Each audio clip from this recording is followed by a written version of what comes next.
Swag out there and boss. Look, is that? And welcome to another edition of the Sartorial Geek Podcast about Webster Style, where we talk about bow ties, comic books, and everything in between. I'm your host, Webster Style, the man, the voice, the fragrance, coming back one more again. And it's been a little while, very little while, since our last episode, but trying to get back in the swing of things. A lot's been going on. We've been to a lot of conventions, a lot of interviews, but we're back with another edition of the podcast. You know what that means.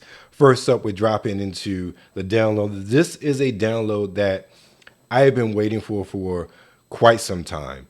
I am not very much into the asymmetrical multiplayer horror games. There have been a lot lately. You've had The Evil Dead, you've had Texas Chainsaw Massacre, you have had Friday the 13th, but this is a game that I've been looking forward to because this is probably one of my favorite cult movies from the 80s, and it is Killer Clowns from Outer Space, dropping on the PlayStation 5, Xbox Series S, X, and PC. Now, Killer Clowns from Outer Space, as I said already, is an asymmetrical multiplayer horror game based on the iconic 80s film.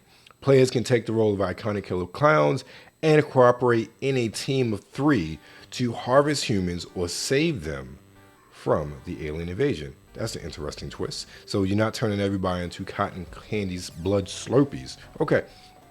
The game offers a familiar gameplay loop for the genre, with human players locating an escape route within a given environment, while clowns use their unique abilities to capture and kill humans. Now, one of the things I've seen about this game, just watching some of the videos and reviews, because I haven't gotten a chance to play it, is the uniqueness of it, where you have, obviously you can kill or save the humans, but when it comes to the humans and escape points, there are multiple escape points around the world, the level, but only a certain amount of humans can get through. So say there are 3 humans that can escape. Once those 3 humans escape, the rest of the humans, 3 out of 5, the last 2, have to find another escape route. I think that's a very interesting twist on the genre, and one that can really add hours of gameplay, because something like this, you don't think that you're going to get a whole lot of gameplay repetitively out of this, especially since it's a multiplayer game. And these games tend to, really have a big user base in the beginning, but if they don't really kick in with the updates and the constant updates and whatnot, the player bases tend to fall off pretty rapidly. We saw that with not so much Friday the 13th, because they shut down because of licensing issues. That's a whole nother story. Texas Chainsaw still going pretty good. I don't think that game has been out a full year yet, but that's on Game Pass, so has legs there. Also with the Evil Dead game that ended up shutting down as well, but I believe that has an offline component as well, so you don't just need that. So these sort of games live and die on their player base and the update. So best of luck to Killer Clowns from Outer Space as this week's download. Now let's get into, let's talk some Star Trek. All right, so we have gotten to the end of not just the season, but the series of Star Trek Discovery. And I've not made any secret about how I just never got into the series. It was cool early on, but it was just something about it that just never resonated with me. I think that a lot of it looked too new. It looked like it took too much inspiration from the, at the time, current Star Trek movie series, and not enough from the classic Trek, which is the universe it was set in. So it was very odd to me. Now, still keeping tabs on the series and even jumping back into it, especially with the announcement and then ultimately the debut of Strange New Worlds, to get more of an idea of how Strange New Worlds sort of spun out of Discovery and that timeline. I grew to really enjoy the characters. It still seemed out of place to me, especially based on where it is set in the prime timeline. But I think that the shift to the 33rd century at the end of season 3, it was, or 2, I forget which season it was, really helped to have Discovery be its own, with it no longer being connected to the prime timeline as far as in that prequel sort of setting. It allowed it to be on its own to grow and develop and to tell stories that, for the most part, were no longer tied to anything we knew as canon with regards to Star Trek, because I think part of that whole Discovery thing, Michael Burnham, while a great character, the fact that she is this secret half sister of Spock who we never knew of. Now, they do explain it in the series, but it's still, even when you say it, it's weird. It's absolutely weird for him to have this secret human half sister. Still weird. So I think that part of it was just really weird, and how we're able to is digest as far as Trek fans. And also, again, the styling of it was just very modern. And I think that it was, let's say, very off-putting, but it was a shock to many of us as to the styling, because we didn't expect that. So Sarah, let's say we are now, from the debut of Discovery in 17. We've now gotten 3 Picard series. We've gotten Strange New Worlds 2 seasons. We've gotten a lot of Trek, and the 5th and final season of Discovery just concluded. And I sat down and watched every single episode.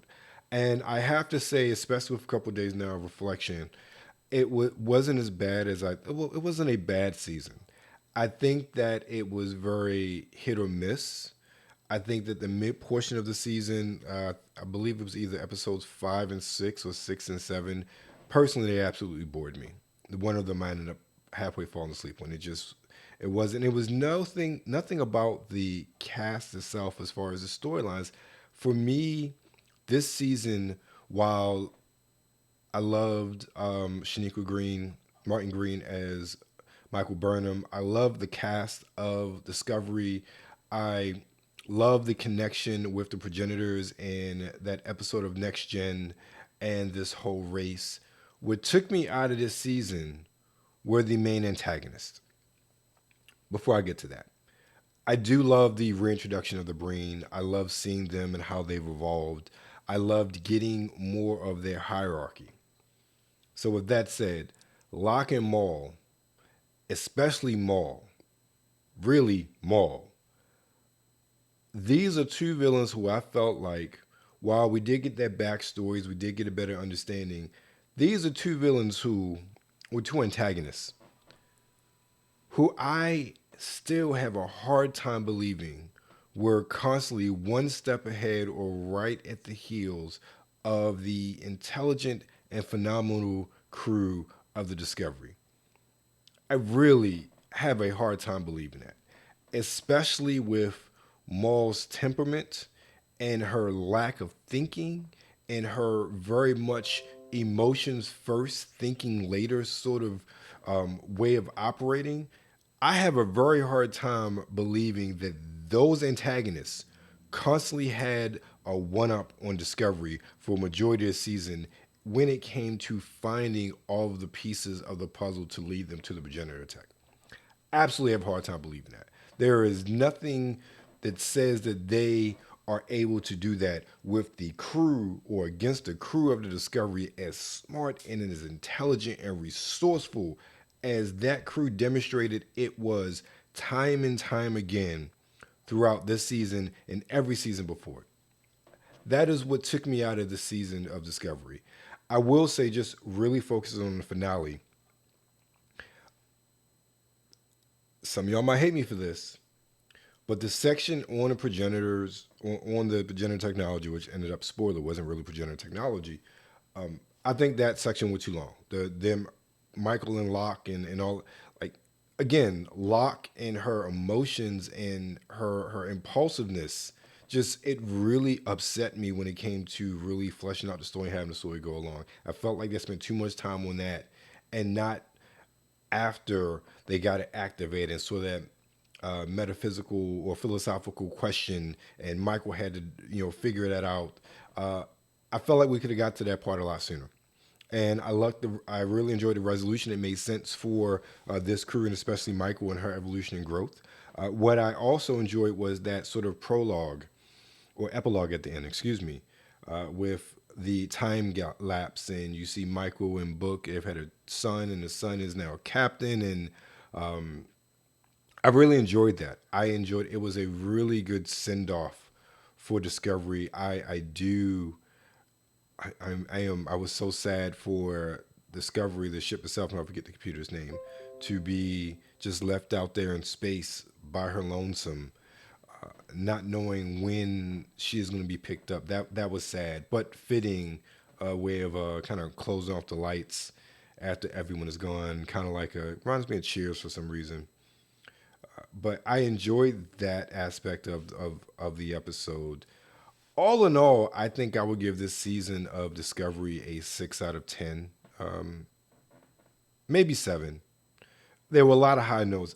For me, though, just Maul and Locke really took me out of the enjoyment of a lot of the episodes, a lot of the character development. But I will say this: somebody needs to give Doug Jones an Emmy or something for him playing Saru.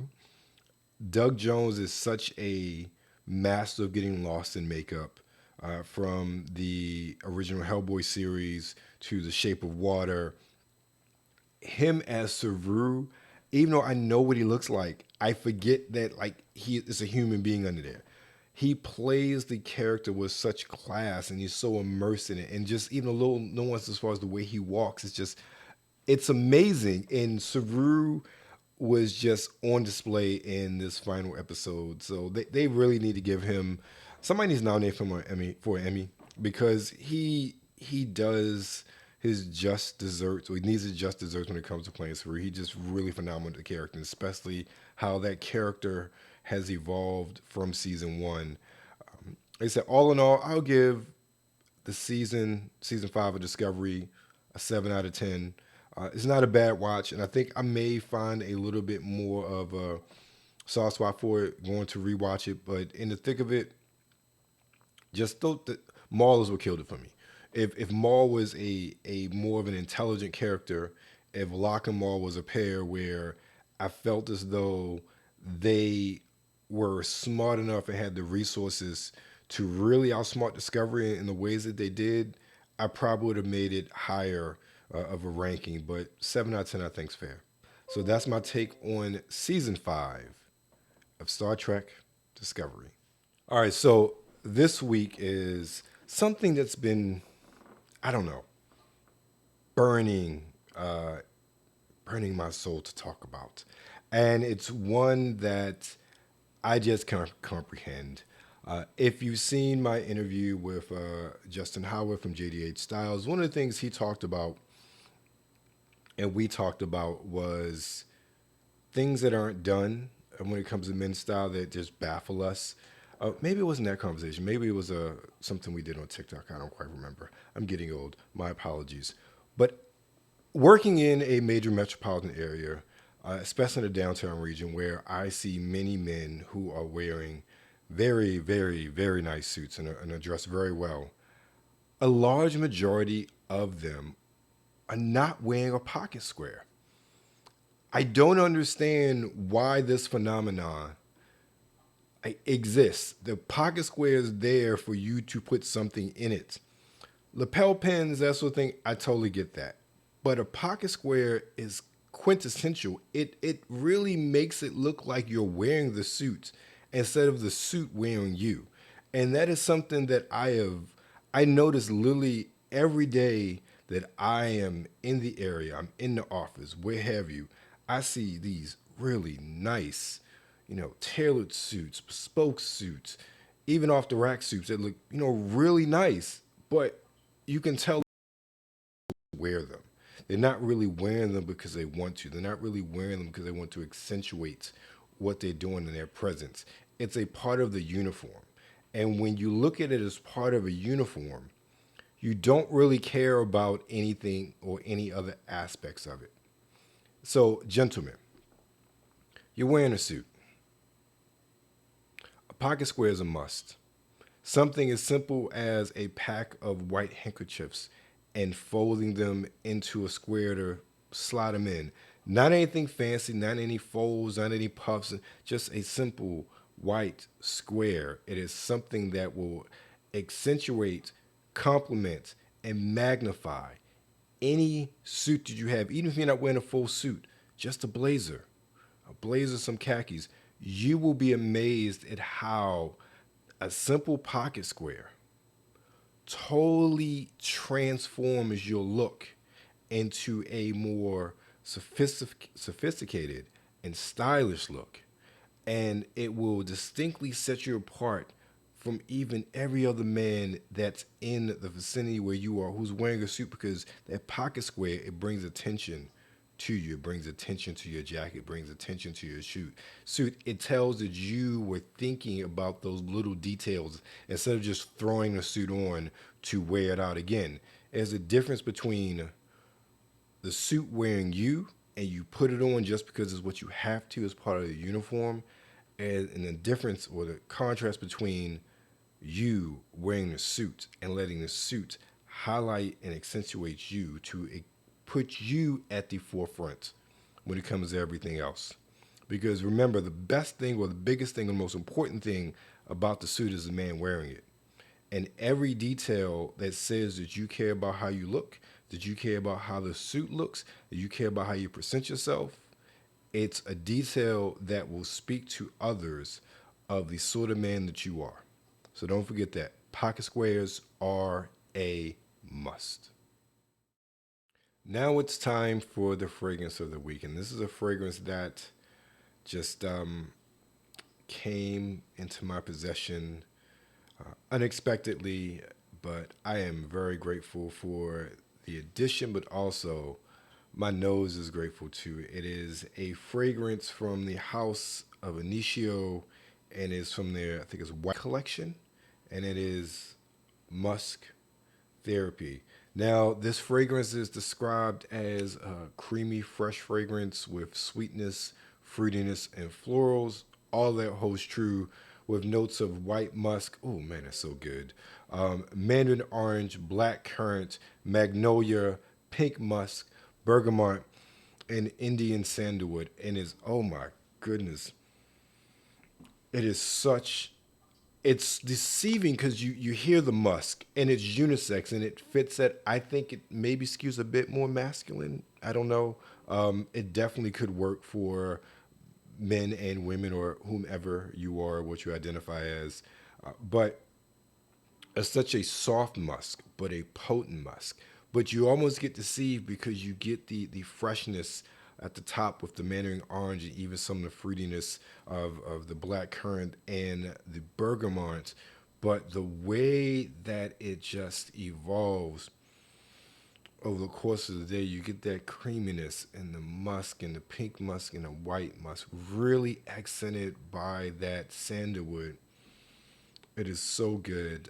It is not cheap. I believe retail is close to 400 for this bad boy for the 90 ml. It is a beautiful fragrance, though. I will tell you that much. It is beautiful fragrance. If you can get over sticker shock, it is so good. And I will say this: you will not smell like anybody else wearing this. So that's the fragrance of the week. Musk Therapy from the House of Initio. While it's a short episode, nonetheless, we've come to the end of another episode of the Sartorial Geek Podcast by Webster Style. Of course, where we talk about bow ties, comic books, and everything between. Make sure you support us where you can.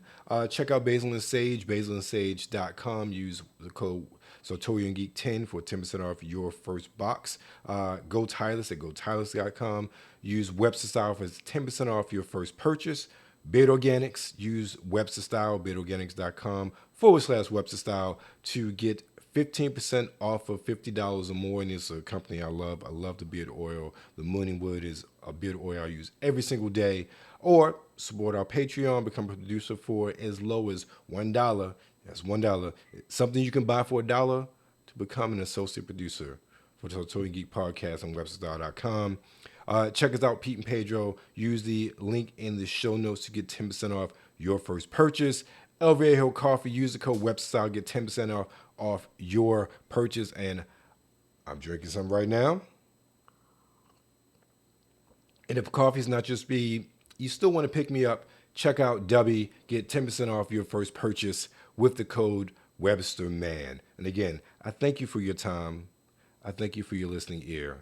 And remember, stay safe out there and be blessed.